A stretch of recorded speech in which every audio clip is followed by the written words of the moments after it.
কালীঘাটে মুখ্যমন্ত্রীর বাড়ির সামনে দাঁড়িয়ে আছি এবং আমরা বৃষ্টির দাঁড়িয়ে আছি। আমাদেরকে সিনিয়র অফিসিয়ালসরা আসেন প্রথমে কথা বলতে। আমরা তাদেরকে জানাই যে আমরা স্বচ্ছতার দাবিতেই এসেছি।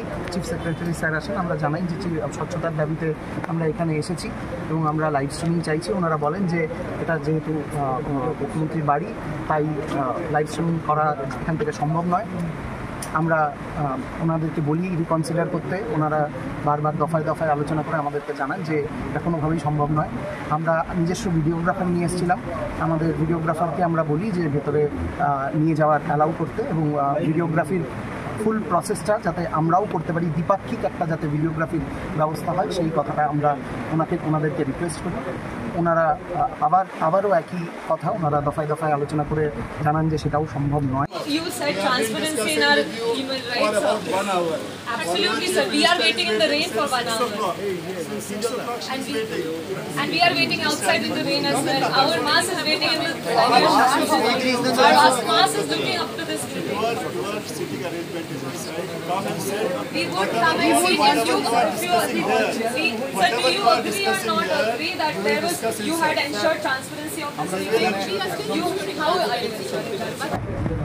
এরকম একটা জায়গায় গিয়ে আমরা ওনাদের কাছে খুব স্পষ্টত প্রশ্ন জানাই যে ঠিক কী কারণে আমাদের ভিডিওগ্রাফারকে অ্যালাউ করা যাবে না। আমরা যেখানে এখানে দাঁড়িয়ে আছি এবং কন্টিনিউয়াস আমাদের ভিডিও তোলা হচ্ছে, তাতে ওনারা জানান যে এটা একটা সিকিউরিটি জোন, তার জন্য তোলা হচ্ছে।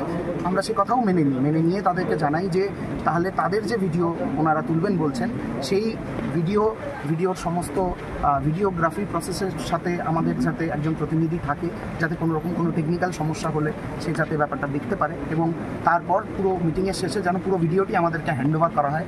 আমরা এর কারণ খুবই ওনাদেরকে নম্রভাবে এটা জানাই যে এর কারণ আমাদের প্রতি মুখ্যমন্ত্রীর অবিশ্বাসের কোনো ব্যাপার নেই বা সাধারণ মানুষের প্রতি মুখ্যমন্ত্রীর কোনো অবিশ্বাসের ব্যাপার নেই। এটা আমাদের প্রতি আমাদের যে ডক্টরি মাস, যারা ডাক্তারি জনতা যারা এখন এই মুহূর্তে স্বাস্থ্য ভবনের সামনে রাস্তায় বসে আছে, তাদের কাছে জবাব দেওয়ার জন্য যে আমরা কী কথা বলেছি, এই উত্তরটি অত্যন্ত প্রয়োজন। কিন্তু অত্যন্ত দুঃখের সঙ্গে আমরা দেখছি যে এখনও আমরা অপেক্ষা করছি।